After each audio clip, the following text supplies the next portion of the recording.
భద్రాద్రి కొత్తగూడెం జిల్లా అశ్వారావుపేటలోని గిరిజన బాలికల ఆశ్రమం పాఠశాలలో చాలా అరుదుగా వచ్చే 2 తలల కొబ్బరి చెట్టు సందడి చేస్తోంది. ఈ కొబ్బరి చెట్టు వేసినప్పుడు ఒక తలతోనే ఉండేదని, చెట్టు కొంత పెద్దదైన తర్వాత 2గా చీలి మరో తల ఏర్పడిందని స్థానికులు అంటున్నారు. పాఠశాలలో పిల్లలు మాత్రం మా స్కూల్లో కొబ్బరి చెట్టుకు 2 తలకాయలని ఆనందాన్ని వ్యక్తం చేస్తున్నారు. ఈ పాఠశాలలో కొత్తగా జాయిన్ అయిన పిల్లలకు అక్కడ విద్యార్థులు ఈ అరుదైన చెట్టును గొప్పగా చూపిస్తుంటారు. ఈ కొబ్బరి చెట్లకు చాలా అరుదుగా 2 తలలు ఏర్పడతాయని శాస్త్రవేత్తలు అంటున్నారు.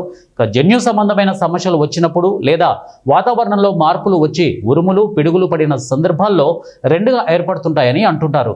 చెట్టు పెరిగే క్రమంలో అతి శీతల పరిస్థితుల్లో కాండం 2గా చీలి 2 తలలు రావచ్చని, లేదా కొబ్బరి మొక్క వేసిన నేలలో అధిక పోషకాలు ఉండడం కూడా ఈ 2 తలలు ఎదుగుదలకు కారణమవుతుందని శాస్త్రవేత్తలు అంటున్నారు.